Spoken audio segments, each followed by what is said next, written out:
একটু পরে রিমন আসলো। তারপরে যে যার মতো অর্ডার করলাম। খাওয়া দাওয়া শেষ করে যে যার বাসায় চলে আসলাম। রাত প্রায় 10টা বেজে গেছে। বাসায় এসে দেখি আব্বু অফিসের কাজ করতেছে। আমি বললাম, আব্বু তুমি ঘুমাওনি? আব্বু বলল, তোর জন্য অপেক্ষা করতেছিলাম, তাই শুধু শুধু বসে না থেকে একটু কাজ করলাম। আমি বললাম, ডিনার করছো? হ্যাঁ, এইমাত্র করলাম। তুই তাড়াতাড়ি ঘুমিয়ে পড়। আমি বললাম, হ্যাঁ আব্বু, তুমিও ঘুমিয়ে পড়ো। রুমে এসে শুয়ে পড়লাম। মোবাইলটা হাতে নিয়ে নতুন একটা ফেসবুক আইডি খুললাম। নাম দিলাম অবিশ্বাসীর অবহেলার পাত্র। কিছুক্ষণ ঘাটাঘাটি করে ফোনটা রেখে দিলাম। আর ভাবতে লাগলাম মা বাবার কথা। কেমন আছে তারা? হয়তোবা ভালো আছে, আমার মতো পাপিষ্ট ছেলেকে ছাড়া। কিন্তু আমি তাদের ছাড়া একটু ভালো নেই। তাদের জন্য খুবই কান্না পায়। এই বেইমান মন বারবার তাদের কথা ভাববে। তাদের কথা ভাবতে ভাবতে এমন কোনো দিন নাই যে আমার চোখের পানিতে বালিশ ভেজে নাই। মাঝে মাঝে মনে পড়ে সামিয়ার কথা। মনে মনে ভাবি, সে হয়তো আমাকে ছেড়ে দিয়ে অন্য কাউকে বেছে নিয়েছে। আমার মতো চরিত্রহীনকে তো সে ঘৃণা করত। এসব ভাবতে ভাবতেই ঘুমিয়ে গেলাম। সকালে নাস্তা করে অফিসে গেলাম। এভাবেই কেটে গেল 1টি বছর। এই 1 বছরে অনেক কিছু চেঞ্জ হয়েছে। আজকে অফিস আগেই ছুটি দিছে।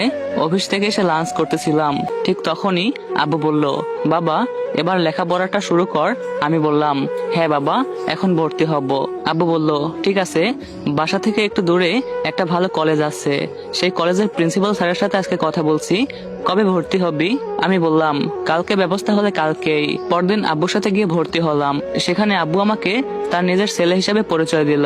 আমিও আর কিছু বললাম না। যাই হোক, প্রথম দিন কিছু বন্ধু বানিয়ে বাসায় চলে আসলাম। এরপর থেকে শুরু হলো আমার লেখাপড়া, মানে আমার ছাত্র জীবন। দেখতে দেখতে কলেজে ভর্তি হওয়ার আমার 1 বছর হয়ে গেল। ইয়ার চেঞ্জ পরীক্ষা দিলাম। এবার আমি 3য় বর্ষে। কলেজে আমার বেশ কয়েকটা বন্ধু হয়েছে। আজকে রেজাল্ট দিছে, বেশ ভালোই রেজাল্ট করছি। ভালো ছাত্র হওয়ায় এবারও আল্লাহর রহমতে ফার্স্ট হয়েছি। আব্বুকে বললে আব্বুও খুশি হয়েছে। আব্বু আমার মাঝেই আগের ছেলেকে খুঁজে পায়, কারণ আব্বুর আগের ছেলেও লেখাপড়ায় অনেক বেশি ভালো ছিল। আব্বু আমাকে একটা বাইক উপহার দিছে। একদিন ক্যাম্পাসে বসে বন্ধুদের সাথে আড্ডা দিচ্ছি, এমন সময় আব্বু ফোন দিয়ে বলল, তাড়াতাড়ি অফিসে আয়। একথা বলেই ফোন কেটে দিল। আমার মনের ভিতর একটা অজানা ভয় ঢুকে গেল। বন্ধুদেরকে বলে আমি দ্রুত বাইক নিয়ে অফিসে চলে গেলাম। অফিসে গিয়ে দেখি অফিসটা ফাঁকা। আমার মনের ভিতর ভয় আরো বেড়ে গেল। আমাকে পিয়ন দেখে বলল, আব্বু নাকি আমাকে হলরুমে যেতে বলছে। আমি আর দেরি না করে হলরুমের দিকে হাঁটা শুরু করলাম। হলরুমে গিয়ে দেখি সব স্টাফরা বসে আছে, আর আমার আব্বু মাইক্রোফোন হাতে স্টেজে বসে আছে। আমাকে রুমে ঢুকতে দেখেই দাঁড়িয়ে বলতে শুরু করলো, লেডিজ অ্যান্ড জেন্টলম্যান, আজ আমি যে জন্য আপনাদেরকে হলরুমে ডেকেছি, আপনারা আমার ফ্যামিলি সম্পর্কে জানেন। আজ থেকে 6 বছর আগে আমি আমার ফ্যামিলিকে হারাইছি আমার একটা ছেলেকে। কিন্তু আল্লাহর রহমতে আমি আরো একটা ছেলে ফিরে পেয়েছি, যে ছেলে নিজের জীবন বিসর্জন দিয়ে আমাকে অ্যাক্সিডেন্টের হাত থেকে রক্ষা করেছিল। আমার ছেলে এই অফিসেই কাজ করে। যেদিন আমার ছেলে এই অফিসে জয়েন করছিল, সেদিন আমি তাকে বলছিলাম, বাবা আমার এত সম্পত্তি, তারপরেও তুমি কেন জব করবে? সেদিন সে আমাকে বলছিল, আব্বু আমি নিজের পায়ে দাঁড়াতে চাই। আমি তাকে সবার সাথে পরিচয় করে দিতে চাইছিলাম যে সে আমার ছেলে, কিন্তু সে বলছিল, আব্বু আমি যেমন আছি ভালো আছি, তার মধ্যে কোনো অহংকার নাই। আমি যদি তাকে বলি, বাবা আমাদের গাড়ি আছে, তুমি গাড়ি নিয়ে অফিসে যাও, সে আমাকে বলে কি জানেন, আমি এমনই ভালো আছি। আপনারা কি চিনেন যে কি আমার ছেলে? সবাই বলল, না স্যার। সবাই উৎসুক জনতার মতো আব্বুর দিকে তাকিয়ে আছে। আব্বু আবারও বলতে লাগলো, আজকে আপনাদেরকে আমি এজন্যই ডেকেছিলাম যে আমার ছেলের সাথে পরিচয় করিয়ে দেওয়ার জন্য। আমার ছেলে আর কেউ না, আমার ছেলে হলো আপনাদের সবার পরিচিত শাহিদ হাসান শাহী। আমার নাম শুনে সবাই অবাক হয়ে গেল। আমি এতক্ষণে কলিগ, মানে অফিসের বন্ধুদের সাথে বসেছিলাম। বন্ধুরাও অবাক হয়ে আমার দিকে তাকিয়ে আছে। আর অবাক হবারই কথা, কারণ এই 1 বছরে আমি কাউকে বুঝতে দেই নাই যে আমি মালিকের ছেলে। যাই হোক, কথা বলা শেষে আব্বু আমাকে স্টেজে ডাকলো। আমি যাবার পরে আব্বু আমাকে ফুল দিয়ে বরণ করলো এবং অফিসের অ্যাডমিনের চেয়ারে বসালো। আমি চেয়ারে বসতেই আব্বু আবারও বলতে শুরু করলো, এই কোম্পানি এবং আমার সব সম্পত্তির মালিক এখন থেকে আমার ছেলে। এখন আমি বেশ অসুস্থ, আবার হায়াতের কথাও বলা যায় না। এছাড়া যদি কোনো কারণে আমি অফিসে নাও আসতে পারি, তাহলে আমার ছেলে শাহিদ হাসান শাহী এই অফিস দেখাশোনা করবে। আর আমি আশা করি আমার অনুপস্থিতিতে আপনারা কেউ কাজের গাফলাতি করবেন না। আব্বু আরো কিছুক্ষণ লেকচার দেওয়ার পর সবাইকে ছুটি দিল। হলরুম থেকে বের হয়ে বন্ধুদের কাছে যেতেই ববি বলল, স্যার আপনি এখানে, কোনো দরকার কি? আমি বললাম, শোন, তোরা আমার বন্ধু ছিলি আর এখনো আছো, সো কোনো সার করবি না, ওকে? রিমন বলল, তা না হয় বুঝলাম, কিন্তু তুই এতদিন আমাদেরকে এটা বলিসনি কেন? আমি বললাম, আমি যদি তোদের বলে দিতাম তোরা কি আমার সাথে ফ্রিলি থাকতি? নাহিদ বলল, সত্যি রে, তুই অনেক মহান। ওদের সাথে কিছুক্ষণ আড্ডা দেওয়ার পর বাসায় ফিরলাম। রাতে ডিনার করার সময় আব্বুকে বললাম, আব্বু এসবের কি প্রয়োজন ছিল? আব্বু বলল, দেখ বাবা, আমার শরীরটা বেশ খারাপ, কখন কি হয়ে যায় বলা যায় না। আমি বললাম, আর কখনো এসব কথা বলবা না, তোমার কিছু হলে আমি কি করে থাকবো? আব্বু বলল, আচ্ছা বাবা ঠিক আছে, আর কখনো বলবো না। এবার খুশি তো? আমি বললাম, আব্বু, আর তুমি এখন থেকে রেস্ট আর অফিসে একটা এমডি পোস্টের সার্কুলার ছাড়ো। আব্বু বলল, ঠিক আছে। আব্বুর সাথে কথা বলে রুমে আসলাম, ঘুমিয়ে গেলাম। সকালে উঠে নাস্তা করে আব্বুর থেকে বিদায় নিয়ে কলেজে আসলাম। কলেজ শেষ করে বাসায় আসলাম। এসে দেখি আব্বু এখনো আসেনি। আব্বুকে ফোন দিলাম আমি, আসসালামু আলাইকুম আব্বু, কোথায় আসছো? আব্বু বলল, ওয়ালাইকুম আসসালাম বাবা, এই তো আমি অফিসে। কেন, বাসায় কখন আসবে? বিকেলে আসবো। আচ্ছা। এভাবে চলে গেল 4 মাস। আব্বুর শরীরটা বেশ খারাপ, হার্টের রোগী। কলেজে ক্লাস করতেছিলাম, এমন সময় আব্বুর পিএ আমার কাছে ফোন দিয়ে হাসপাতালে যেতে বলল। আমার বুকের ভিতর দুকবুক শুরু হয়ে গেল। আমি বাইক নিয়ে দ্রুত হাসপাতালে গেলাম। হাসপাতালে পৌঁছে দেখি আব্বুর পিএ হাসপাতালের বাইরে দাঁড়িয়ে আছে। আমাকে দেখে আমার কাছে আসলো। আমি তাকে জিজ্ঞেস করলাম, আব্বুর কি হয়েছে? সে বলল, স্যার অফিসে বসে কাজ করতে করতে স্ট্রাক করে, দ্রুত হাসপাতালে নিয়ে আসলে আপনাকে তাড়াতাড়ি হাসপাতালে আসতে বলে। আমি আব্বুর পিএর সঙ্গে যে রুমে আব্বুকে শিফট করা হয়েছে সেখানে গেলাম। আব্বুর রুমে গিয়ে দেখি আব্বুর পাশে উকিল বসে আছে, তার মুখে অক্সিজেনের মাস্ক লাগানো আছে।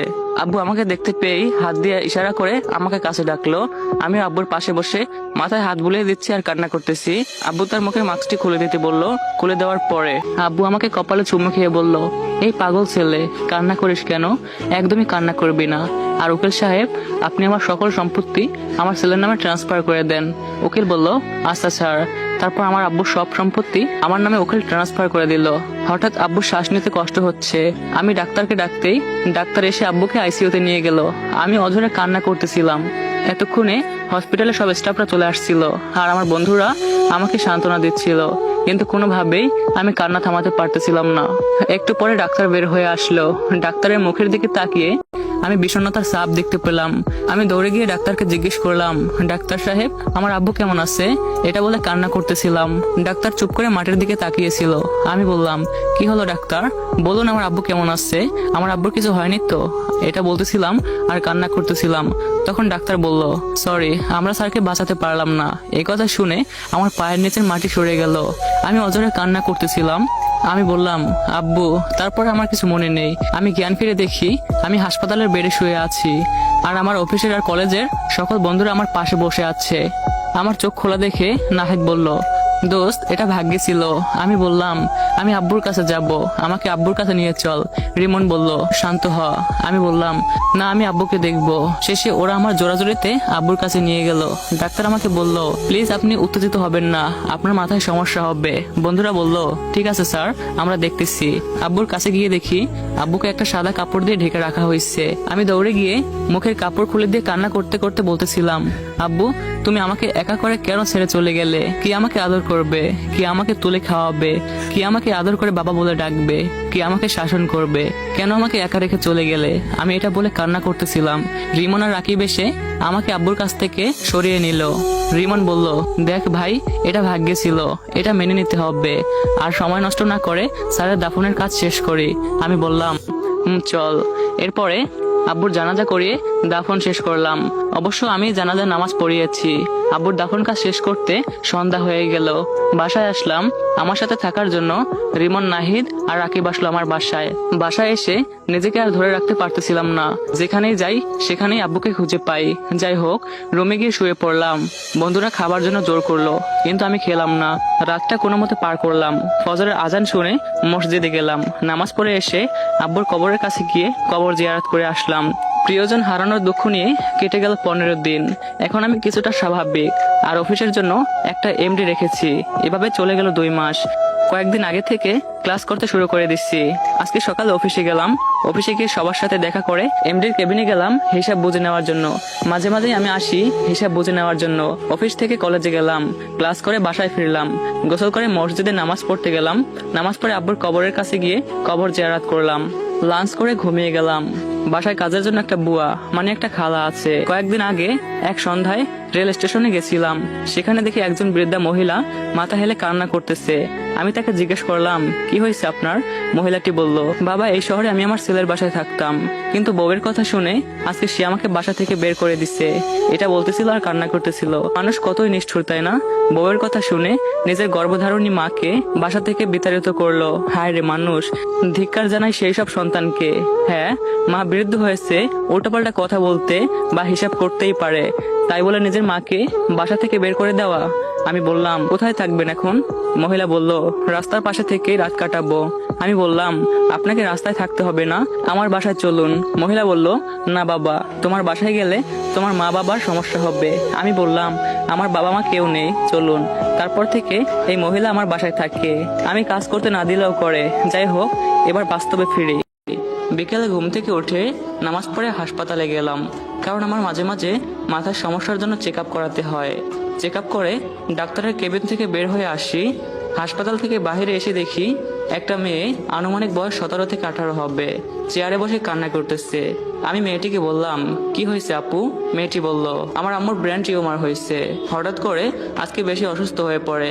হাসপাতালে নিয়ে আসি, কিন্তু ডাক্তার আমার আম্মুকে দেখে বলল, আম্মুর অপারেশন করা লাগবে, আর এজন্য 2 লক্ষ টাকার প্রয়োজন। টাকা ছাড়া আম্মুকে অপারেশন করাবে না। আর ডাক্তার বলল, অপারেশন ছাড়া আম্মুকে বাঁচানোও যাবে না। এটা বলতেছিল আর কান্না করতেছিল। আমি বললাম, আপু তুমি কোনো চিন্তা করো না, তোমার আম্মুর অপারেশন হবে, তোমার আম্মুর কাছে আমাকে নিয়ে চলো। আমার কথা শুনে মেয়েটির চোখে মুখে খুশির আভা দেখতে পেলাম। মেয়েটি বলল, সত্যি আপনি আমার আম্মুর অপারেশন করাতে টাকা দিবেন? আমি বললাম, আপু, তোমার আম্মুর কাছে আমাকে নিয়ে চলো। মেয়েটি বলল, চলুন। মেয়েটির সাথে ওর মায়ের কাছে গেলাম। গিয়ে দেখি একটা বেডে শুয়ে রাখা হয়েছে, চোখ বন্ধ করে আছে, মনে হয় ঘুমিয়ে গেছে। তারপর আমি চলে আসলাম ডাক্তারদের কেবিনে। কিছু ডাক্তার বসে নাস্তা করতেছে আর টিভি দেখতেছে। এটা দেখে প্রচুর পরিমাণ রাগ উঠলো। ওই রোগীটার আশেপাশে কোনো ডাক্তার বা নার্স নেই। একটা মানুষ মৃত্যু সজ্জায় মৃত্যুর প্রহর গুনতেছে, আর ডাক্তাররা তাদের রুমে বসে নাস্তা করতেছে। আজ যদি এই মানুষটা ধনী বা কোনো প্রভাবশালী হতো, তাহলে হয়তো ওই রুমটাতে ডাক্তারের সিরিয়াল পড়ে যেত। শুধু বাধাটা কোথায় জানেন? তো গাইজ, আমি জানি গল্পটা শুনে তোমরা ইমোশনাল হয়ে গেছো। তো তোমাদেরকে বলবো, এই ভিডিওতে যদি 1000 লাইক এবং 500 কমেন্ট আসে, তাহলে পরবর্তী পার্ট খুব শীঘ্রই অনেক বড় করে দিব। তো সবাই এখনই কমপ্লিট করে দাও। আর হ্যাঁ গাইজ, সাবস্ক্রাইব করতে একদমই ভুলবা না। আল্লাহ হাফেজ।